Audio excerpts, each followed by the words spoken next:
यहाँ लकड़ी की जंगल है ना, चारों तरफ जंगल है। अब दिक्कत होता है, अब देखिए अब गर्मी, अब सर्दी, बरसात, ये सब सहन तो करना ही पड़ेगा जंगल में। जी जी, ये बना हुआ है। हाँ ऐसे ही है, मट्टी की कुटिया है। मिट्टी के ऊपर से अब राम जी जैसे तैसे इसी में रहते हैं। देखिए समझ कैसे चोरी अब कर ये लेगा। जो है ना, ये देखिए, ये पूरा सब उखाड़ दिया। यहाँ पे कुंडी था, अब कुंडी पूरा उखाड़ दिया तो एक सांकड़ ले, जो शरीर में जो हमारा आत्मा जो निवास कर रहा है, ये भगवान का दिया हुआ है, इसलिए भगवान को उपकार कभी नहीं भूलना चाहिए। साथियों, आप सभी को जय श्री राम। मैं रमेश पटेल आप सभी का स्वागत करता हूं आपके अपने चैनल धर्म की राह में। दोस्तों अभी हम हैं चित्रकूट के जंगल पे, और वो भी ये स्थान है दोस्तों टाठी घाट। यहीं पे दोस्तों एक संत जी रहते हैं, बाल बैरागी संत हैं। पहले भी दोस्तों उनके आप लोगों ने वीडियो देखे, सत्संग देखे हैं। ज़्यादा अभी उम्र नहीं है, लगभग 35 के आसपास हैं। मनमोहन दास महाराज जी के नाम से जाने जाते हैं, मनोहर दास महाराज जी के नाम से जाने जाते हैं यहाँ टाठी घाट में। तो आइए चलते हैं। ऐसे दोस्तों कुछ इस प्रकार का ये पूरा लोकेशन है ये। और यहाँ पे दोस्तों महाराज जी कुटिया बनी, बाइक हमारी यहीं पे खड़ी हो गई है, और ये रास्ता दोस्तों आया है जो, और ये जो है ना, ये महाराज जी की कुटिया है। ये वाली दोस्तों महाराज जी की कुटिया है जो कुछ इस प्रकार से बनी हुई है।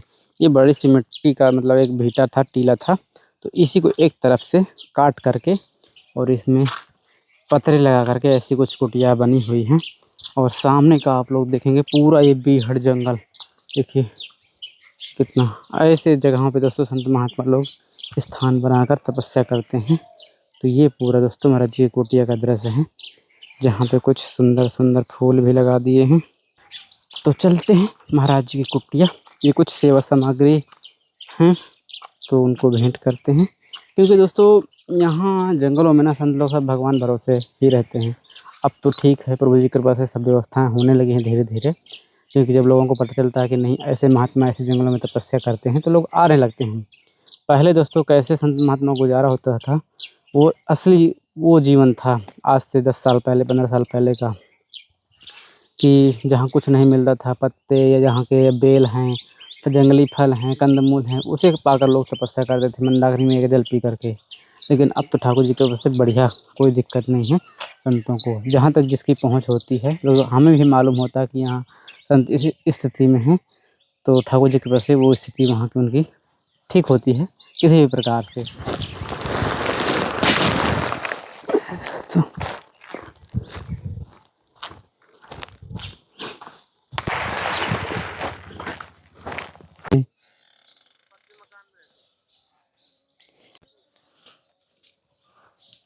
जय श्री राम महाराज जी। जय श्री राम। जय श्री पूजा हो गया? राम। हाँ पूजा हो गया। अच्छा। तो दोस्तों अभी चल रहे हैं महाराज जी लकड़ियाँ लेने। जंगल का महाराज जी यही आनंद रहता है कि जब चाहो तब लकड़ियाँ ले आओ ना। जंगल में तमाम, यहाँ हर जगह लकड़ी पड़ा है। यहाँ लकड़ी का हम लोग कीमत नहीं समझते। इतना लकड़ी, आइए देखिए इधर भी लकड़ी पड़ी। जी जी। तो यहाँ से दोस्तों शहर सिटी में लकड़ी बहुत कीमती बिकता है। लकड़ी निकालेंगे, यहाँ मोटे मोटे लकड़ी पड़ा है, हम लोग जितनी आवश्यकता होगी उतना बीन लेते हैं। हाँ फिर इतना बीन लेते हैं। अभी देखिए कितना लकड़ी पड़ा हुआ है। इसको कई दिन से सोच रहा हूँ ले जाऊँ, लेकर नहीं जाता हूँ, फिर गांव वाले लोग ले जाते हैं। इसको थोड़ी से आवश्यकता पड़ता है तो इसी को ले जाते हैं। हाँ इतने में काम हो जाता है। रसोई वगैरह बन गया, ज़्यादा इकट्ठा नहीं करते हैं जी। क्या ज़्यादा इकट्ठा करना। तो दोस्तों ऐसे संत लोग अपना जंगल से लकड़ियाँ लिए, प्रसाद बनाए, ठाकुर जी का भोग लगाए और फिर भजन किए अपने। ठाकुर जी की रसोई बन जाता है।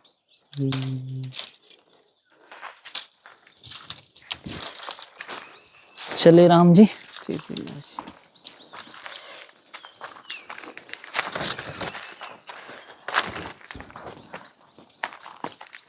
तो दोस्तों इस प्रकार से महाराज जी कुछ लकड़ियाँ तोड़ लिए हैं। अब जाएंगे तो भोजन प्रसादी बनाएंगे। गर्मी में महाराज जी दिक्कत होती होगी इन कुटियाओं में। हाँ अब दिक्कत होता है। अब देखिए अब गर्मी, अब सर्दी, बरसात, ये सब सहन तो करना ही पड़ेगा जंगल में। जी जी।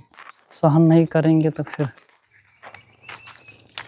जंगल में क्योंकि ऐसा। ऊपर से दोस्तों पूरा ये पतरे वाला कुटिया बना हुआ है। हाँ ऐसे ही है, मट्टी की कुटिया है। मिट्टी के ऊपर से। अब राम जी जैसे तैसे इसी में रहते हैं का। पता 11 साल गुजर गए महाराज इस कुटिया में। हाँ इतना 11 साल हो गए राम इच्छा से।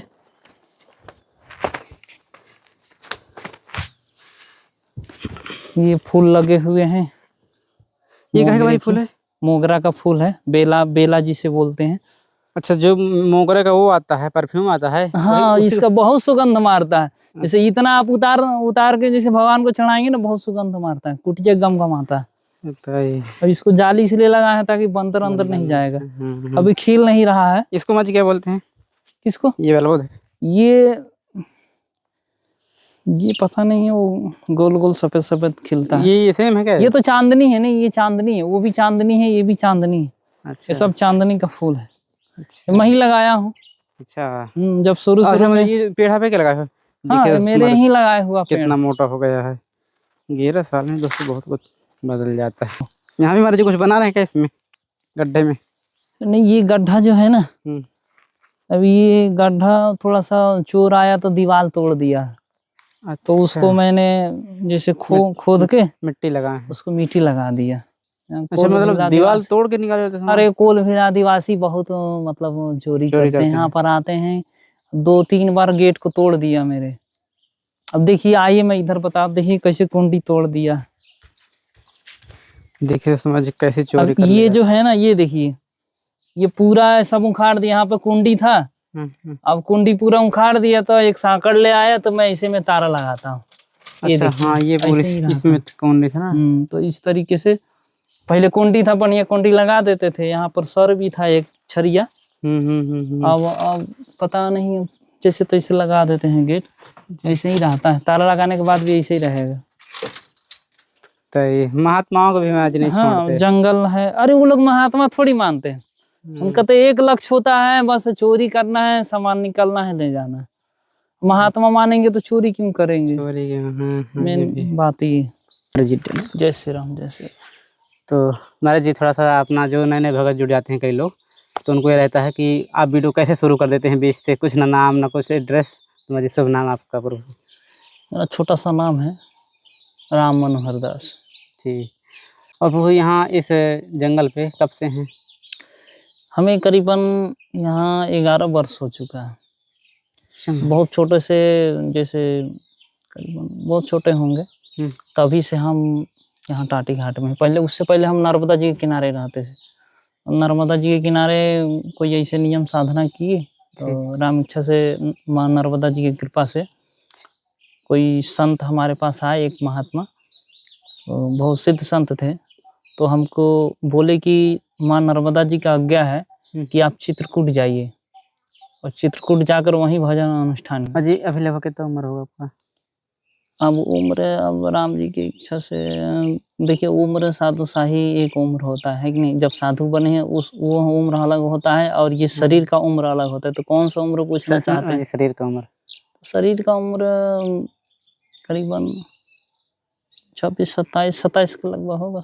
27, 28। इतना कम उम्र में आपने बैराग, जैसे क्या 11 वर्ष तो यही हो गया, उससे पहले भी मतलब आपने संत, तो जहाँ इस चीज़ का बोध नहीं होता कि हमें कहाँ जाना है, क्या करना है, वहाँ आपने इतना कठिन जीवन ग्रहण कर लिए महाराज जी। देखिए, एक तो महापुरुष के शब्द पर विश्वास होना चाहिए, है कि नहीं। जिसको महापुरुष और श्री गुरुदेव भगवान और संत के शब्द पर जिसको विश्वास नहीं होता है, कुछ नहीं कर पाएगा। अब जैसे हम पता नहीं कहाँ होते, लेकिन माँ नर्मदा जी की आज्ञा से, संत आज्ञा से मैं यहाँ आया हूँ। और देखिए राम जी की इच्छा से बढ़िया भजन चल रहा है, सुबह शाम राम जी की इच्छा से गंगा स्नान भी होता है। कामतगिरी भी चले जाते हैं परिक्रमा करने। ये जानने का इच्छुक रहता है कि शुरुआत कहाँ से हुई थी बचपन से आपकी, कैसे किस तरह के सानिध्य मिला था, कैसे संगत हुई थी? क्योंकि शुरुआतें नहीं कोई कर पाता उस हिसाब से, तो कैसे हुआ था शुरुआत? देखिए ये पूर्व निश्चित है, ठीक है। अगर आप चाहेंगे कि आपको पता है राम नाम लेना चाहिए, लेकिन नहीं ले सकते। क्यों नहीं ले सकते? क्योंकि परमात्मा का आज्ञा नहीं, परमात्मा का आज्ञा नहीं।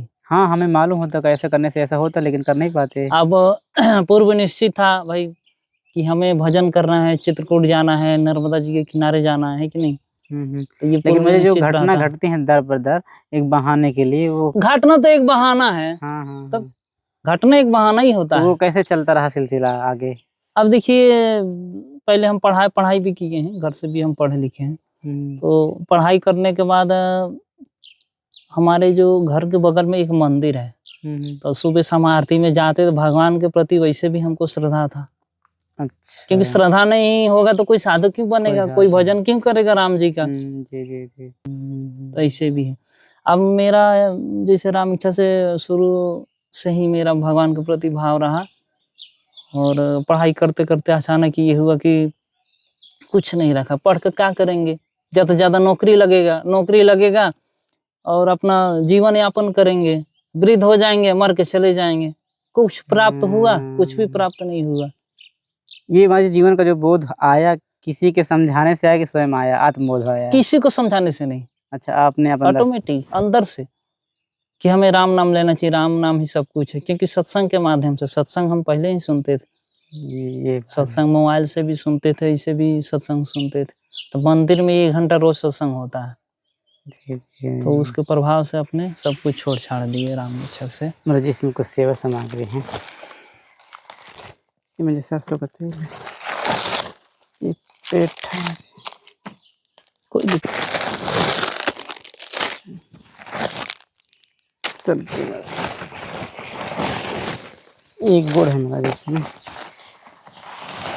बंदर तो ये शक्कर नहीं, बंदर बहुरी मार दिया। वो बंदर ऐसे ही करता है। ये खुल गया है ना। चलिए कोई दिक्कत नहीं,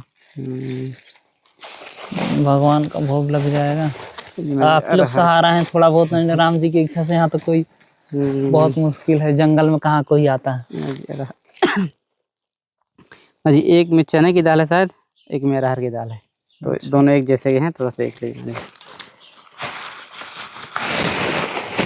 ये मजी सब्जी है इसमें, चावल, और इसमें मजी आटा है, तो चने फैल गए हैं। कोई दिक्कत नहीं, वो तो निकाल लेंगे। जय श्री राम, जय श्री राम। तो मर्जी, अब ये जीवन का काफ़ी आपको मतलब कहें तो एक भक्तों के लिए सदमार्ग में चलाने के लिए तो उतना तो ज्ञान अनुभव है, तो एक ये मानव तन का जो गृहस्थी में है, उसको ये तन लिए हुए गृहस्थी जीवन का निर्वाह करते हुए कैसे आगे बढ़ना चाहिए? देखिए, सबसे पहले बात है कि जो हमारा जो पंच भौतिक शरीर है, जी जी, आप अनुमान कीजिए कि दिया कौन है? ये भगवान की कृपा है। हम चाहते तो लूले लंगड़े भी हो सकते थे, काने भी हो सकते थे, है कि नहीं, अपंग भी हो सकते थे, लेकिन भगवान हमें सुंदर बनाए, बहुत सुंदर शरीर बनाए। किस लिए? क्योंकि हमारा नाम तो कभी तो लेगा। भगवान भी सोचते हैं कि भाई शरीर दिया हूं तो हमारा गुणगान करेगा, नाम लेगा, है कि नहीं। जी जी। अब हम लोग यहाँ आकर ऐसा आनंद में हैं, बड़े अच्छे अच्छे व्यंजन पाना, बस उसी में लगे हुए हैं, गाड़ी से घूमना, भगवान के प्रति कोई तो ध्यान देते नहीं। भाई भगवान का कितना बड़ा उपकार है, इतने सुंदर शरीर हमें दिए हैं, हम उनका उपकार को भूल रहे हैं, है कि नहीं। आप भी देखिए, उपकार कर रहे हैं, ये दे रहे हैं, हम आपके उपकार का कभी भूल नहीं सकते हैं, तो फिर भगवान को उपकार का कैसे भूल लेंगे? क्योंकि हमको जो शरीर है आज, जो शरीर में जो हमारा आत्मा जो निवास कर रहा है, ये भगवान का दिया हुआ है, इसलिए भगवान को उपकार कभी नहीं भूलना चाहिए, है कि नहीं। तो हमेशा निरंतर भगवान का नाम लेना चाहिए, नाम ही मेन है, और नाम से सब कुछ प्राप्त किया जा सकता है। हम लोग क्या करते हैं, नामे तो लेते हैं और करते क्या है जी, क्या नाम से हमारे कर्मों की शुद्धि होती है, सब कुछ हो जाएगा। नाम में इतनी शक्ति है, अगर नाम आप ले रहे हैं तो समझिए गंगा स्नान हो गया, तपस्या हो गया, सब कुछ हो गया, नदी तीर्थ सब स्नान हो गया, नदी तीर्थ दर्शन हो गया, नदी स्नान हो गया। नाम में इतनी शक्ति है, परंतु नाम लेना पड़ेगा, ऐसा नहीं। और 1-2 नाम से कुछ नहीं होने वाला है, कम से कम हजारों लाखों की संख्या में लेना पड़ेगा। ये तो नाम बोलते हैं कि नाम लो, लेकिन नाम कैसे लेना, किस प्रकार का लेना? जो गुरु जी दिए हैं वो नाम लेना है कि जो नाम चल रहा है वो नाम लेना है? क्योंकि गुरु जी तो मंत्र देते हैं। अच्छा, गुरु जी मंत्र देते हैं, नाम नहीं देते हैं, गुरु जी नाम नहीं देते हैं, मंत्र देते हैं। जिस देवता का मंत्र देते हैं उन्हीं का नाम जपना है। मुझे उसका तो नियम होता होगा कि इसी समय जप करना है हमेशा? नाम जप का कोई नियम नहीं है, मंत्र का। हाँ देखिए, मंत्र देखिए चलते समय और ये सब नहीं जपना चाहिए। मंत्र सुबह हमें शाम को स्नान करके अब विधि पूर्वक उसका जाप किया जाता है, संख्या के हिसाब से जाप किया जाता है। बैठ के आराम से तो उसका मतलब संख्या निर्धारित रहता है कि इतना संख्या में करना है, जैसे 1000 कीजिए, 10,000 कीजिए, 20,000, 1,00,000, जितनी सामर्थ्य उतना करना चाहिए। नाम जप महाराज जी? और नाम जप तो देखिए कभी भी कर सकते हैं, निरंतर, जब तक आप जागृत अवस्था है, जब तक आप देख रहे हैं, आपका शरीर नेत्र देख रहा है, तब तक करना चाहिए। अच्छा, और सोते समय भी इतना अभ्यास हो कि सोते समय भी आप कीजिए। जी जी जी जी जी। तो महाराज जी, जैसे आपने तो अनुभव किया होगा पूरा कि क्या इसका प्रताप मिलता है, कैसे कैसे, क्योंकि हाँ, गृहस्थी में एक तो विपदाएं आई आती हैं, समस्याएं भी होती हैं, दिमागी रूप से भी होता है और भौतिक रूप से भी होता है, तो इसको कैसे महाराज जी इनका समाधान मिल सकता है? देखिए, नाम जाप कभी भी कर सकते हैं, चलते फिरते, उठते बैठते, जैसे गृहस्थ में लोग नौकरी करते हैं ना, जी जी तो जी, नौकरी तो शरीर से कर रहे हैं, मन से थोड़ी ना कर रहे हैं, मन से तो नाम जाप कर सकते हैं। बिल्कुल। लेकिन नाम जाप में मतलब प्रीति नहीं है ना, प्रेम नहीं है ना। देखिए, नाम में जिसको प्रेम होगा वही जाप करेगा, और नाम में प्रेम तो है नहीं, तो कैसे जाप होगा। सबसे बड़ी बात है प्रेम, नाम के प्रति प्रेम होना। जब आप जैसे जाप करेंगे ना, थोड़ा जैसे जाप बढ़ेगा, जैसे 1,00,000 2,00,000 होगा, तो उसमें और प्रेम हो जाता है, क्योंकि आपको अनुभव होने लगेगा। अच्छा। अनुभव किसी को भी हो सकता है, हम्म, कोई ये थोड़ी है कि जैसे महात्मा नाम जाप करें तो उन्हीं को अनुभव होगा, नहीं, आप भी जाप करेंगे, आपको भी अनुभव होगा। जो अनुभव हमें होगा वही अनुभव आपको होगा। यह नाम का मतलब एक मर्यादा है। जैसे आप 1,00,000 नाम जाप किए या 10,00,000 नाम जाप किए, तो 10,00,000 नाम जाप की शक्ति आपके अंदर आ जाएगा, और उस हिसाब से आपको अनुभव होना चालू हो जाएगा। महाराज जी, जैसे दीक्षित नहीं है अभी, तो जो हमें नाम पसंद आ रहा है उसका हम जाप कर सकते हैं? हाँ, कोई भी नाम जाप कीजिए, सबसे श्रेष्ठ वैसे तो राम नाम है, क्योंकि संत महात्मा राम नाम का ही जाप लेकिन करते हमारी हैं। दीक्षित अभी गुरु दीक्षा नहीं लिए तब की बात हो रही है सर। हाँ, नाम जाप कीजिए, कोई दिक्कत नहीं। अच्छा हाँ, अच्छा। नाम जाप कीजिए, कोई दिक्कत क्या नहीं मुझे है। इस नाम जाप से गुरु की प्राप्ति हो सकती है धीरे धीरे? अब देखिए, किसी संत को तो गुरु बनाना चाहिए, क्योंकि जो गुरु नहीं बनाता है उसके हाथ का जल नहीं पीना चाहिए। जो कंठी तुलसी नहीं पहनता है, तो संत महात्मा उसके हाथ का जल नहीं पीते हैं, अच्छा नहीं मानते हैं। शुद्ध नहीं रहता। कोई भी चीज उसके हाथ से ना लेते हैं ना, जल तो बिल्कुल भी नहीं पिएंगे। जिसके गले में कंठी नहीं, जो गुरु नहीं बनाया, उसके हाथ का जल पीना बिल्कुल संत महात्मा पसंद नहीं करते, ना ही उसके घर जाना पसंद करते हैं। इसलिए गुरु बनाना चाहिए। गुरु बनाइए, आप अपना नाम जाप कीजिए, घर में रहिए, कोई दिक्कत नहीं, घर में रहिए, नाम जाप कीजिए, कोई दिक्कत नहीं। तो दोस्तों, अभी थे हम महाराज जी की कुटिया में, जो कि बाल बैरागी संत थे दोस्तों। अभी ज़्यादा उम्र नहीं है, हम तो सोचे थे कि 35-40 होंगे, लेकिन अभी 30 ही नहीं क्रॉस करे। तो दोस्तों, ऐसे दुर्लभ संत यहाँ चित्रकूट की भूमि में तपस्या कर रहे हैं, और उन्हें महाराज जी ने बताया कि लगभग यहाँ महाराज जी को 11 वर्ष हो गए इस कुटिया में तपस्या करते हुए। तो चलिए दोस्तों, इन्हीं सब दर्शनों के साथ फिर किसी नए वीडियो में मिलते हैं आप लोगों को, ऐसे दिव्य महात्माओं का दर्शन कराते हुए। तब तक आप सभी को जय सिया राम, जय चित्रकूट धाम की, जय कामतानाथ भगवान की, जय हो मंदाकिनी मैया की।